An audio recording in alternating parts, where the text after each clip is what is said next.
Hello viewers, আসসালামু আলাইকুম ওয়া রাহমাতুল্লাহ। আশা করি সবাই ভালো আছেন। তো আজকে আমরা নবম দশম শ্রেণীর বীজগাণিতিক রাশি 3.5-এর 27 নম্বর অঙ্কটি সমাধান করব। তো চলুন কথা না বাড়িয়ে আমরা অঙ্কটি সমাধান করি। দেওয়া আছে 4% হার মুনাফায় কোনো টাকার 2 বছরের সরল মুনাফা ও চক্রবৃদ্ধি মুনাফার পার্থক্য 1 টাকা হলে মূলধন কত, মানে আসল কত সেটা বের করতে বলছি। তো প্রথমে আমরা জানি দেওয়া আছে কি যে এন সময় হচ্ছে আমরা এন দ্বারা প্রকাশ করি, এই জন্য হচ্ছে 2 বছর আছে, এটা সময় তো এন ইকুয়াল 2। আর মুনাফার হারকে আমরা আর দ্বারা প্রকাশ করি, যেহেতু 4% আসছে, আর পার্সেন্ট মানে কি 1/100 হয়, পার্সেন্ট মানে হলো 1/100 হয়। সো আমরা আর ইকুয়াল লিখছি উপরে 4 নিচে 100, কারণ 1/100 যদি হয় 4-এর সাথে 1 যদি গুণ করি, 1 যদি গুণ করি তাহলে 4 হয়, আর নিচে 100। আর পি ইকুয়াল হলো কত, ওয়াট, কারণ আমাদের মূলধন বা আসলটা বের করতে বলছে। আমরা মূলধন বা আসলকে পি দ্বারা প্রকাশ করি এবং মুনাফাকে আমরা হচ্ছে আই দ্বারা প্রকাশ করি, ইন্টারেস্ট। তো সরল মুনাফার ক্ষেত্রে আমরা প্রথমে বের করব। সরল মুনাফার ক্ষেত্রে আমরা জানি I equal P R N. তো এখানে পি তো হচ্ছে বের করতে বলছে, আর হলো কত দেওয়া আছে 4/100, 4/100। আর এন হলো কত 2 বছর, এই যে 2। তাহলে আমরা যদি 4 দ্বারা 100কে ভাগ করি তাহলে 4×25 100, উপরে 1 আর নিচে 25। আর এই 1কে দ্বারা 2কে হচ্ছে গুণ করি তাহলে 2×1 2, আর 2 দ্বারা যদি পিকে গুণ করি তাহলে 2p, তাহলে উপরে হলো 2p আর নিচে হলো 25। এবার চক্রবৃদ্ধি মুনাফার ক্ষেত্রে আমরা জানি কি চক্রবৃদ্ধি মুনাফা হলো C equal P into 1 plus R power N. তো পি থেকে গেল এখানে আর 1 প্লাস হলো আর এর মান কত 4/100, আর এন এর মান কত, এন সমান হচ্ছে 2, এই যে 2 এখানে। আর পি তো থেকে গেল 1ও এখানে থেকে গেল, 4 দ্বারা 100কে ভাগ করলাম, হয়ে গেল 1/25, তাহলে উপরে স্কোয়ার। এবার সি ইকুয়াল এই 25 আর হলো এই 1-এর নিচে আর কিছু নাই, মানে কি আছে 1 আছে, তাহলে 25 আর 1 দ্বারা যদি লসাগু করি তাহলে 25 হয়।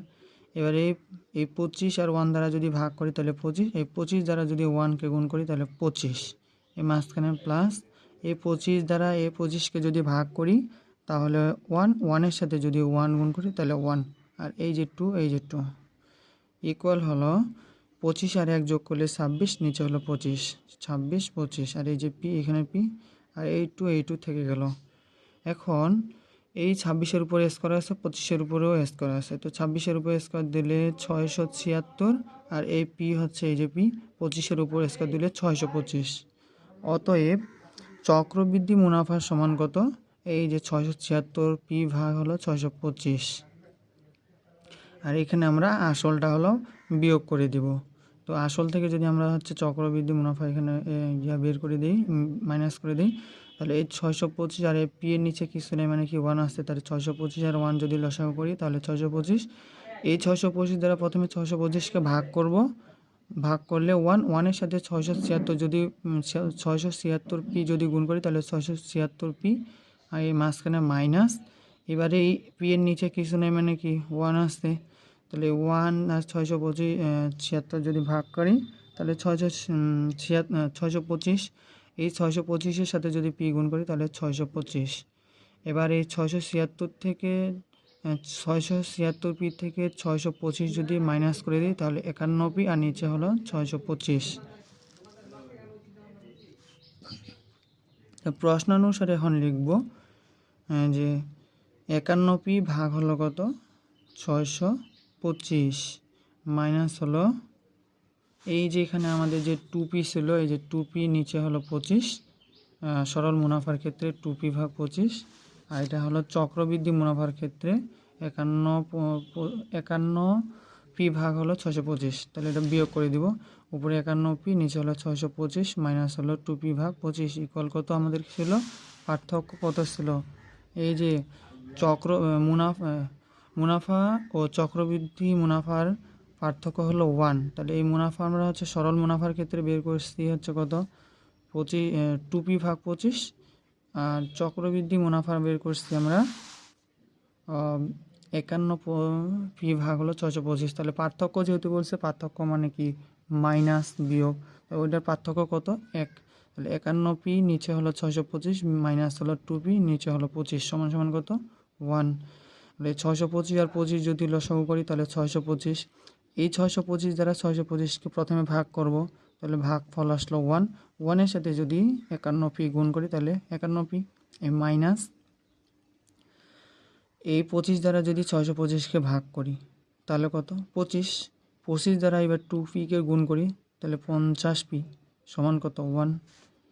এবার হচ্ছে এই 51p থেকে 50p যদি বাদ দিই তাহলে হচ্ছে কত 1, মানে একটা p নিচে কত 625 সমান সমান 1। এই উভয় পক্ষে আমরা এখন 625 দ্বারা গুণ করছি, তাহলে উপরে হলো 625, ও একটা p ছিল আর নিচে হলো কত 625। তাহলে 625-এর সাথে যদি আমরা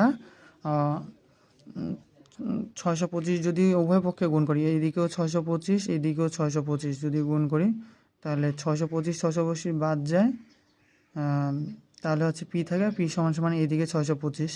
তাহলে পি সমান সমান কত 625। মানে বিষয়টা হলো এরকম যে 51p থেকে 50p হলো কত একটা পি, নিচে হলো কত 625